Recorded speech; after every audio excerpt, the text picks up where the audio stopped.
দর্শক সরাসরি আমরা একটা খবরের দিকে নজর দিই। দেখুন তো আপনাদের মধ্যে কোনো ব্যাপার তৈরি হয় কেন যে এই ঢাকায় যে তুলকালাম কাণ্ড, একদিকে ৭ কলেজ আর একদিকে বাংলাদেশের সর্বোচ্চ বিদ্যাপীঠ যদি বলা হয় ঢাকা ইউনিভার্সিটি, তাদের স্টুডেন্টদের মধ্যে, এবং স্টুডেন্ট বলবো না, এখানে আরও ঘটনা আছে, ভেতরে আড়ালে আরও কাহিনী আছে, সেগুলোতে আমরা যাব।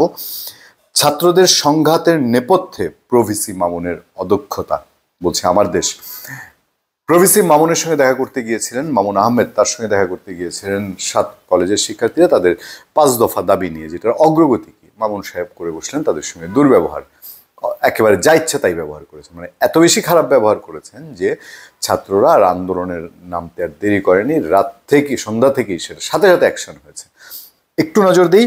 ৫ দফা দাবিতে ঢাকা বিশ্ববিদ্যালয়ের উপাচার্য অধ্যাপক ডক্টর মামুন আহমেদের সঙ্গে দেখা করতে আসা ৭ কলেজের শিক্ষার্থীরা মব তৈরি করেছে, এমন কথা থেকেই গতকাল রোববার ঢাকা বিশ্ববিদ্যালয় ও ৭ কলেজের শিক্ষার্থীদের মধ্যে সংঘাতের সূত্রপাত হয়। রোববার বিকেলে অধ্যাপক ডক্টর মামুন আহমেদের কার্যালয়ে সাক্ষাতে এলে ৭ কলেজ শিক্ষার্থীদের প্রতি অশোভন করা হয়েছে এমন অভিযোগ এনে সড়ক অবরোধ পরে ডক্টর মামুন আহমেদের বাসভবন ঘেরাও করতে গেলেন।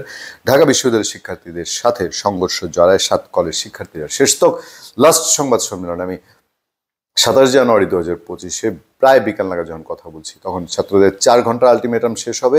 তাদের প্রধান দাবির মধ্যে আছে এই মামুন আহমেদের পদত্যাগ। মূলত ২৪-২৫ শিক্ষাবর্ষ থেকে ভর্তি পরীক্ষায় অযৌক্তিক কোটা পদ্ধতি বাতিল করা, এরকম বেশ কিছু দাবি আছে।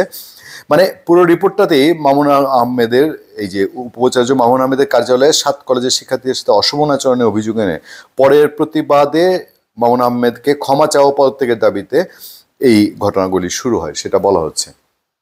ছাত্ররা যে হার্ড লাইনে গেছেন, যদিও তাদের কলেজের প্রিন্সিপালদের সঙ্গে ঢাকা ইউনিভার্সিটি প্রশাসন কথা বলছে, ছাত্ররা তাদের সংবাদ সম্মেলনে দাবি জানিয়েছেন যে ৬ দফা দাবি, সেখানে একটি হচ্ছে প্রধান উপদেষ্টা সহ শিক্ষা উপদেষ্টা সহ সবাইকে ঢাকা ইউনিভার্সিটির ভিসি সহ তাদের সে আলোচনায় বসতে হবে, তবে মামুন আহমেদের পদত্যাগ সাপেক্ষে। এই জায়গাটি আমি একটু সাধুবাদ জানাই যে ছাত্ররা এখনো আলোচনায় যাওয়ার মতন করে তারা একটি মন মানসিকতায় আছেন। এবার আসুন জটিলতা কোন দিকে যাচ্ছে। গতকাল ঢাকা ইউনিভার্সিটির যারা সামনে এগিয়ে আসছে, তারা কি ছাত্রদল, তারা কি ছাত্রলীগ, নাকি তারা বৈষম্য বিরোধী ছাত্র আন্দোলন? প্রশাসন কি তাদের সঙ্গে ছিল?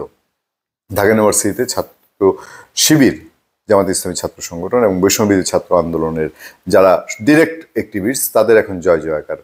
আচ্ছা, সেখানে গিয়ে হাসনাত আবদুল্লাহ, বৈষম্য বিরোধী ছাত্র আন্দোলনের সমন্বয়ক, তিনি নাজেহাল হয়েছেন, হেনস্থা হয়েছেন, মোটামুটি একেবারে তাকে বলতে গেলে ওখান থেকে লেজ গুটিয়ে আসতে হয়েছে, এরকম একটা অবস্থা।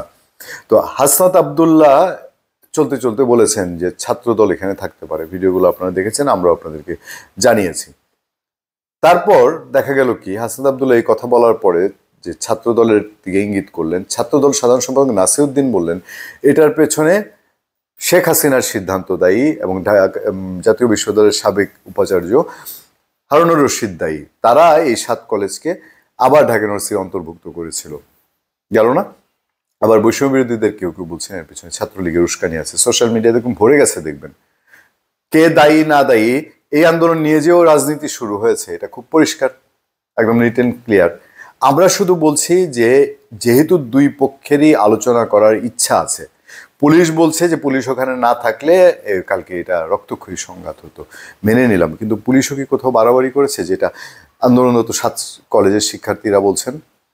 আচ্ছা, ঢাকা কলেজের একজন শিক্ষার্থী রাকিব গুরুতর আহত হয়েছে।